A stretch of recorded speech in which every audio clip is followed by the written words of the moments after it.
Estou aqui com o deputado federal Sidney Leite, que está assumindo o seu primeiro mandato, representando o Amazonas lá em Brasília. Boa tarde, deputado. Boa tarde. Nós vamos iniciar aqui a nossa conversa sobre um tema que está sendo defendido pela bancada do Amazonas lá em Brasília, que é a BR-319. Deputado, eu gostaria que o senhor falasse para a gente acerca desse assunto, qual é a defesa para essa BR-319 pela bancada federal e até mesmo o que o senhor está preparando lá.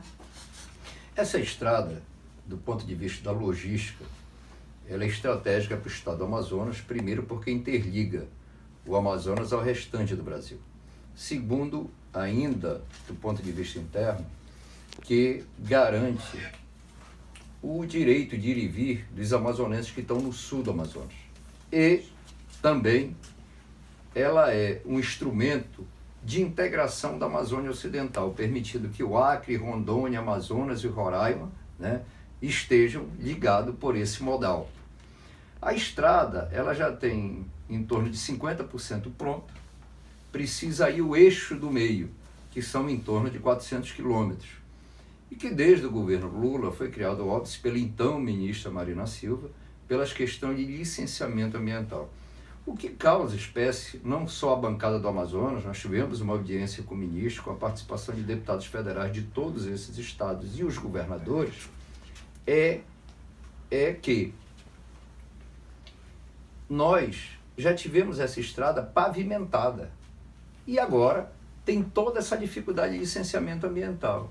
E mais, essa estrada, esse eixo do meio é uma área que alaga, a grande parte dela, e toda ela com unidade de conservação. Então, nós vamos continuar lutando, tivemos uma boa conversa, mas isso não significa que nós temos a certeza de que a estrada irá acontecer, Eu, particularmente, saí muito otimista com essa expectativa, no sentido de dar celeridade, Nós sabemos que isso viabilizado, pela característica climática da nossa região, essa estrada não seria consolidada em um ano, certo? Então, como a previsão do próprio Ministério seria começar os trabalhos no verão de 2020, tendo tudo pacificado e resolvido, nós teríamos aí 2, 3, 4 anos para a conclusão dessa obra. Mas, sem dúvida nenhuma, é um tema que sensibiliza e unifica não só a bancada do Amazonas, mas de Roraima, do Acre e de Rondônia. E entendo, você tocou nessa questão, que nós precisamos trabalhar para resolver o problema da BR que interliga Boca do Acre a Rio Branco, que é uma pauta que inclusive eu conversei com o senador Petecão do Acre, e trabalharmos para que a gente possa conseguir a trafegabilidade da Transamazônica do trecho que entra do Pará no município de Maués e vai até o município de Labre, que ela é importante para essas regiões. Inclusive essa estrada transamazônica é que permite tirar o Vale do Purus do isolamento, e você tem município como o de Apuí que não tem água, não tem rio para ter acesso à população. Então a população de Apuí só sai pela Transamazônica, passando inclusive pelo distrito de Matupi, lá no 180, sul de Manicoré, que já é uma cidade interligada à BR-319. Fora isso, nós temos particularmente uma preocupação que é o seguinte: Manaus, para se ter uma ideia, no entorno de Manaus, e quando eu falo entorno eu me refiro às embarcações de vários municípios que vêm para cá, nós temos em torno de 30 mil embarcações. E Manaus não tem um porto público. As pessoas ficam ali se equilibrando em cima de pranchas, com muita dificuldade para crianças, mulheres, principalmente grávidas e idosos. E nós abordamos isso também com o ministro, e essa será uma luta e uma pauta que nós vamos trabalhar, fora outras questões, no que diz a portos, aeroportos espalhados por todo o estado do Amazonas. Certo. Deputado, há um outro tema muito polêmico também, que é a Zona Franca de Manaus. Na verdade, há vários temas aí que estão sendo discutidos lá em Brasília, mas esse é um ponto que é muito atacado, a Zona Franca. E eu também gostaria que o deputado falasse sobre o que a bancada tá criando aí para defender a nossa Zona Franca, além do que a gente já tem visto na mídia, e se o senhor é a favor da exploração de outros recursos naturais na Amazônia, como a piscicultura, a biodiversidade. Olha, primeiro, né, se tem uma expectativa não muito positiva em relação a tudo que ele já colocou do ministro Paulo Guedes em relação à Zona Franca.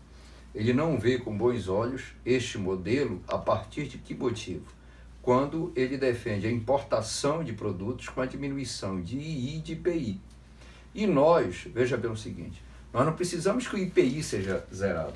Por quê? Porque nós estamos distantes dos mercados consumidores brasileiros. E nós precisamos dessa vantagem para poder ter competitividade. Não significa que, por exemplo, uma indústria de celular, perdendo esses benefícios, ela sairá de Manaus e irá para outro estado? Não. Porque se esse tipo de imposto for reduzido, outros segmentos de negócio vão importar celular de qualquer outro lugar. E muitas dessas empresas podem ir, inclusive, aqui para o Paraguai, que também tem oferecido N vantagens em relação a isso. Nós, 8 deputados e 3 senadores, temos conversado muito. Tivemos uma reunião na semana passada, que inclusive escolheu o senador Omar como líder da bancada e o deputado Silas Câmara como vice-líder, e vamos trabalhar a estratégia a partir do momento que este projeto de reforma tributária do presidente Jair Bolsonaro chegue ao Congresso Nacional. Estamos nos articulando também no sentido de estar presente na Comissão de Tributos e Finanças da Câmara, como também do Senado, para ter parlamentar amazonense, para que a gente possa defender os interesses da Zona Franca de Manaus. Não só no que diz respeito a essa proposta, mas também para que a gente possa defender o Estado de outros parlamentares que desejam criar outras Zonas Francas. Então, nós temos essa preocupação e buscar começar a trabalhar. A partir da definição do novo superintendente da SUFRAMA, de nós fazermos trabalho político do real papel quando foi criado o modelo da Zona Franca de Manaus, que é um modelo de integração regional, seja do ponto de vista interno do Amazonas, mas principalmente da Amazônia Ocidental. E fazermos o dever de casa, que é estudarmos os benefícios comparativos da Zona Franca de Manaus com o restante de outras regiões que têm incentivo fiscal. Então, nós vamos trabalhar nessa perspectiva, inclusive a Fundação Getúlio Vargas fez um estudo recente, estará apresentando na Federação da Indústria, que convidou a todos nós da bancada amazonense, mostrando que esses incentivos são zero, porque o Estado é um grande arrecadador de tributo federal. O Estado do Amazonas sozinho já arrecadou mais tributo federal do que todos os estados do norte junto. E hoje nós não arrecadamos mais de 50% pela crise de 2015, que ainda não retomamos a plenitude do funcionamento do potencial do polo industrial da Zona Franca de Manaus. Mas, mesmo assim, nós somos o maior arrecadador de tributo federal. E nós temos um desafio, que é o quê? Que é a questão do PPB. Porque a decisão do PPB está em Brasília e não aqui na Zona Franca. Então nós precisamos resgatar isso. Ou outro instrumento que garanta celeridade. Porque uma empresa de tecnologia muitas vezes quer se instalar aqui em Manaus, mas passa 1, 2 anos e o processo tecnológico ele é muito rápido e muito veloz no mundo que a gente vive hoje. Então, nós estamos muito articulados nesse sentido, estamos conversando inclusive com os pares do nosso partido. Eu, no meu caso, tenho conversado com vários deputados do meu partido, no sentido de já sensibilizá-los, de mostrar o papel do Estado do Amazonas no que diz respeito ao clima, no que diz respeito às fronteiras que tem com os outros países e também o que representa esse modelo para o desenvolvimento da região. Deputado, e como o senhor pretende incentivar a economia regional? Você toca num ponto muito importante, que aí eu sou obrigado a dizer uma coisa. Nós precisamos corrigir um erro histórico. O Estado do Amazonas, com todas as riquezas geradas, fruto do modelo do polo industrial da Zona Franca de Manaus, tem desperdiçado esse recurso. O Estado tem crescido mais do que a sua capacidade, o volume de gasto com custeio, principalmente com o pessoal. Hoje todos nós assistimos de forma triste o caos que vive a saúde do Estado, e diga-se de passagem, eu denunciei isso quando deputado estadual, inclusive no rombo na saúde, do desabastecimento de medicamento. Mas ou o Estado faz isso, ou o Estado está fadado ao fracasso. Então, Nós precisamos, voltando à primeira pergunta que você me fez, não só investir e lutar pela BR-319, nós precisamos ter uma malha de rodovias, de portos, aeroportos, que permita o desenvolvimento econômico. E aí nós temos o agronegócio, através da agropecuária e da pesca e criação de peixe. Nós temos a exploração mineral. O estado do Amazonas é rico em minério, e aí nós precisamos ter clareza na legislação ambiental e trabalhar isso com tecnologia. Nós temos produtos madeireiros, produtos não madeireiros, por isso a importância do CBA, que é um centro de biotecnologia. E nós temos o turismo como alternativas que devem e podem, e nós temos obrigação de trabalhar em relação a isso. Eu, enquanto deputado estadual, apresentei uma emenda à Constituição que foi apoiada por todos os meus pares, que define um valor destinado à atividade da agropecuária e pesca no estado do Amazonas. Só para se ter uma ideia, no ano que passou se gastou nessa mesma fonte de recurso 0,67% da receita corrente líquida. Agora, em 2019, serão investidos aí 3%, que dá em torno de 400 milhões de reais. Ou seja, dá para recuperar ramais, vicinais, comprar equipamentos, fazer um grande programa de mecanização e correção de solo, que inclusive diminuiu o desmatamento e aumenta a produtividade. Turismo. Nós não vamos fazer turismo se não tiver investimento. E não se faz uma atividade dessa, isso é importante que se entenda. Nós não vamos ficar independente da Zona Franca com outra atividade econômica em 4 anos. Para você tornar uma atividade econômica dessa consolidada, nós precisamos de pelo menos 20 anos. Mas é preciso nós começarmos a trabalhar hoje, não deixar isso para amanhã.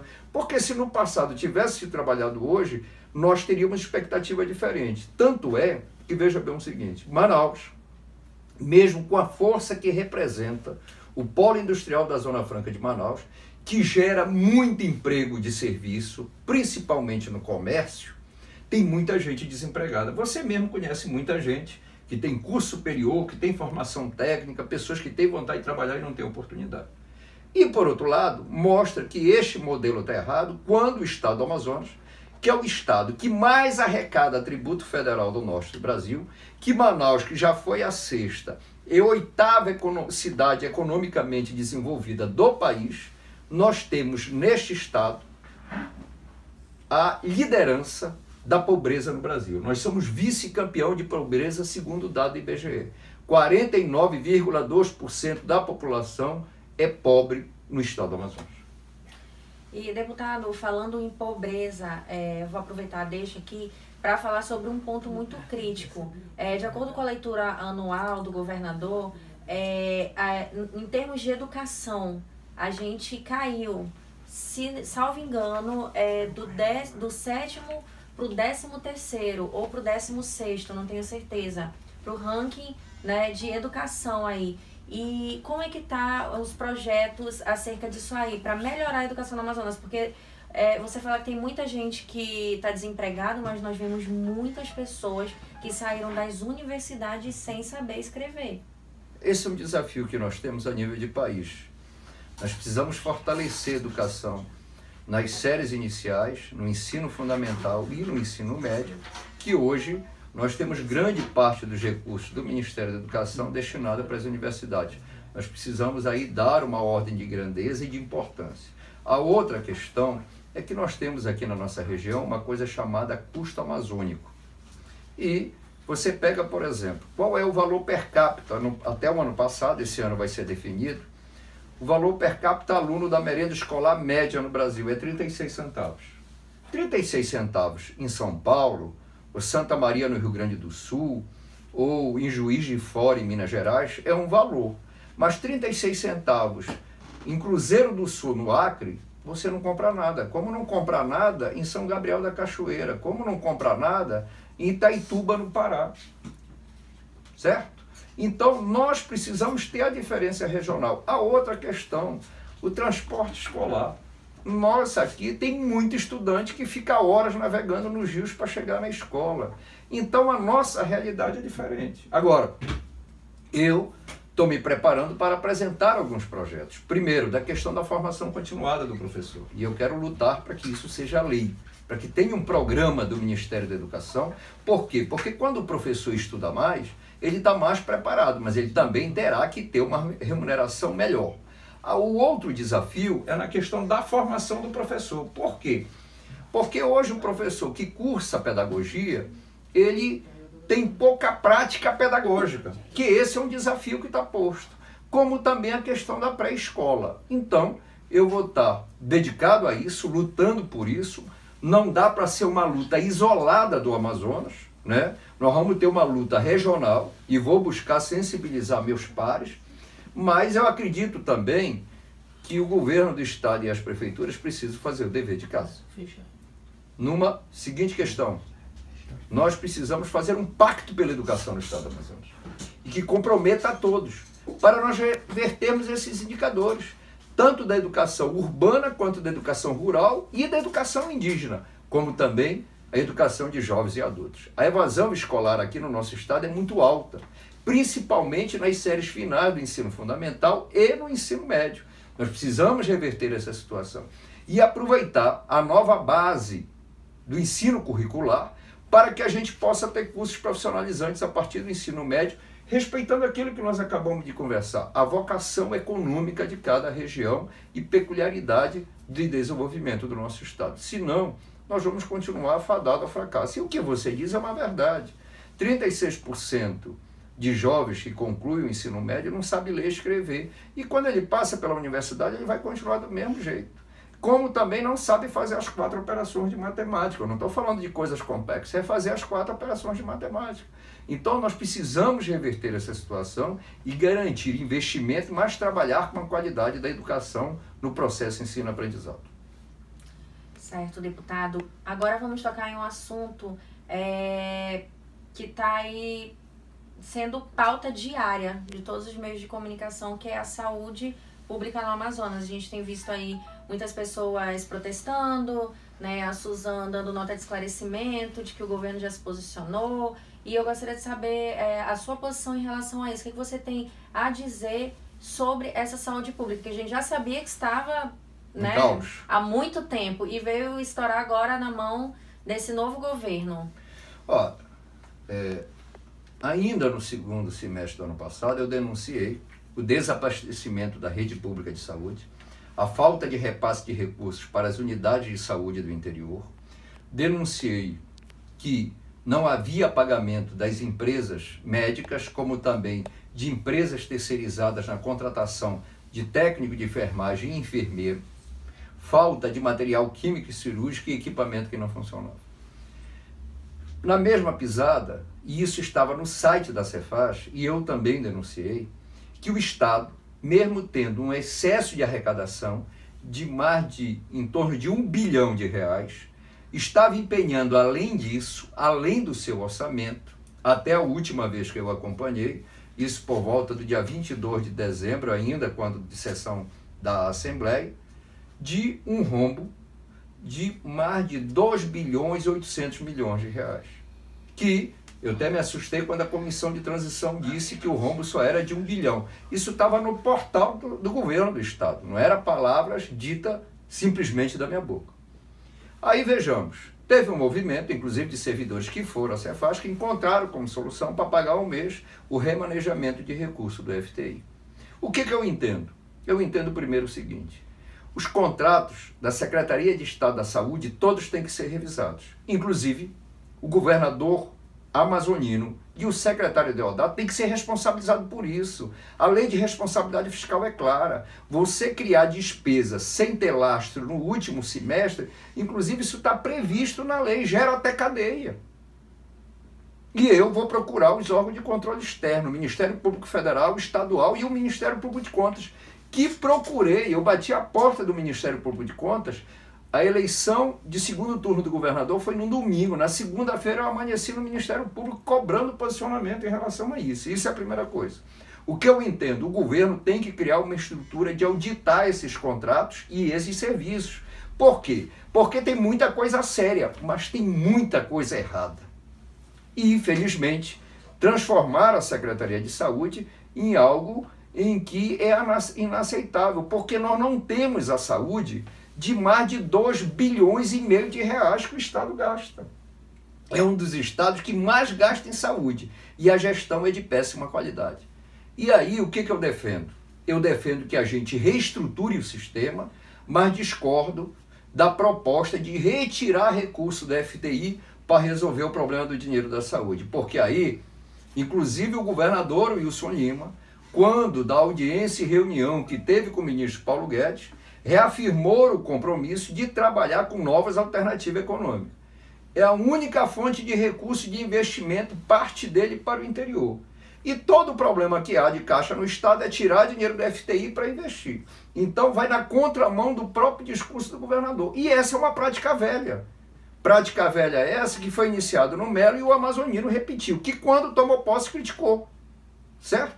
Então eu não defendo esse o caminho. O que eu defendo? Você sabia que no dia 28, no apagar das luzes da eleição, o então governador amazonino assinou um decreto liberando a cobrança de ICMS das empresas geradoras de energia, que é um valor significativo de receita.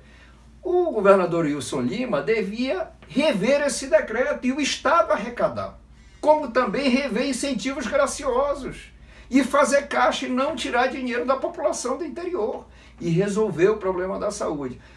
Defendo quando o governador se posiciona que tem que ter presença dos trabalhadores, que a saúde precisa passar por uma reformulação de gestão e tem um problema que não foi criado pelo atual governo, isso é herança do governador amazonino. Agora mesmo estou vindo uma visita a uma estrutura de saúde e que nós precisamos ter a devida atenção e a sensibilidade para com isso. Agora, com saúde não se brinca, porque você está brincando com a vida das pessoas. Então, este é meu posicionamento, que resolva, faça uma negociação de escalonar o pagamento das cooperativas, ditas cooperativas, porque são empresas médicas e trabalhadores da saúde, que resolva o material de urgência e emergência e se corrija uma coisa. Os 61 municípios do interior do estado, aonde a prefeitura não entra, o hospital não funciona. E o hospital é de responsabilidade do Estado. Mas no interior, quem banca a saúde é o prefeito. Nos municípios municipalizados e polo, como é o caso de Tefé, de Parintins, de Maracapuru e de Maués, dentre outros, o déficit é muito grande. O que a prefeitura gasta do que ela arrecada. E em Manaus é diferente. A prefeitura não faz o dever dela. Por quê? Porque as casas de saúde, as unidades básicas de saúde não funcionam. Você vai no Delfim Aziz, mais de 82% dos pacientes atendidos era para ser atendido pela prefeitura e não pelo Estado. E o Estado está gastando o grosso do recurso com isso, enquanto deveria estar cuidando da média e alta complexidade, que é o papel do Estado num sistema único de saúde.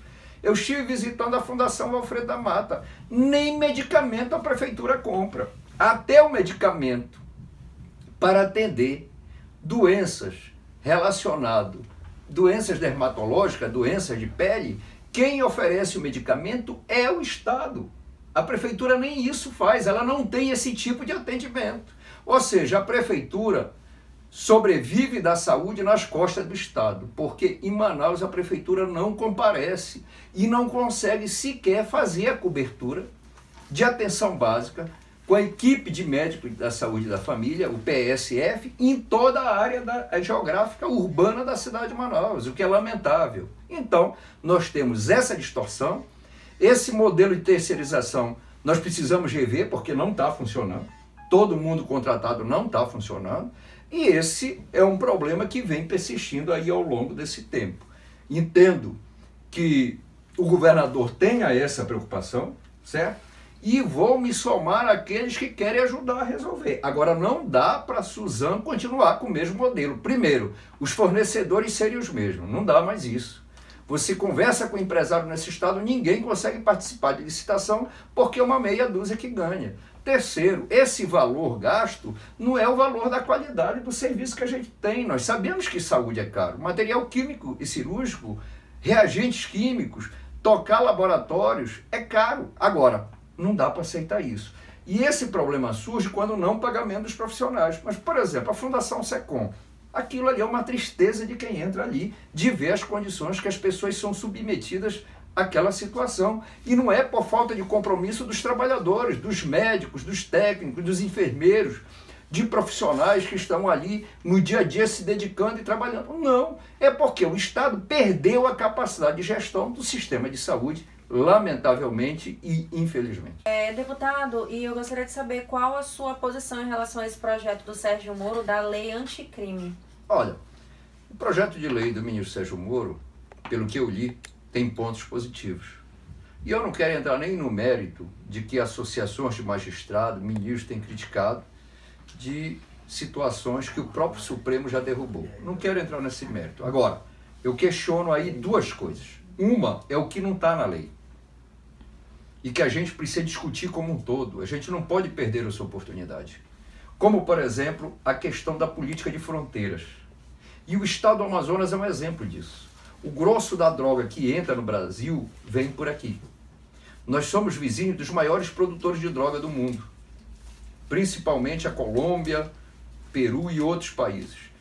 Nós fazemos divisa direto. Então, pelo rio Solimões, pelo rio Içá, que é um braço do Solimões, entra a droga. E agora está entrando o armamento pesado pelas desarticulações das Farc, como também pelo Alto Rio Negro, lá na Cabeça do Cachorro, em Uaretê. Inclusive, coloquei isso para o presidente da Câmara, Rodrigo Maia. Digo, Rodrigo, se nós não nos juntarmos para tratar uma política de fronteira, lá no Rio de Janeiro vocês vão ficar enxugando gelo. A outra questão é investimento em inteligência, gestão e o pacto federativo. Porque quem cuida da segurança são os estados. E os municípios podem contribuir, não só na resolução, como também na prevenção. Porque não dá para achar que o número de bandidos se encerra aí. Mas enquanto o narcotráfico for fomentado, você cria expectativa no meio de jovens e crianças. E nós precisamos trabalhar isso. A outra questão é a questão de financiamento para a segurança e o papel das polícias. Por exemplo, pelo esse projeto e pela característica hoje, eu não sou contra, mas a Polícia Federal está mais focada em crime de calorinho branco e crimes administrativos do que combate a organizações criminosas como a questão do narcotráfico e contrabando, que é um exemplo. Por exemplo, entra muita arma contrabandeada no Brasil. E aí, como é que vai se atuar as Forças Armadas em relação a isso? Qual é o papel? Qual é o recurso que ela vai ter? Vamos aumentar o efetivo da Polícia Federal? Precisamos investir nisso? O Estado, que a maioria dos estados estão quebrados financeiramente, vive o estado do Amazonas, que não aparece nessa estatística nacional, mas nós sabemos que está quebrado. Como é que vai conseguir melhorar o seu efetivo?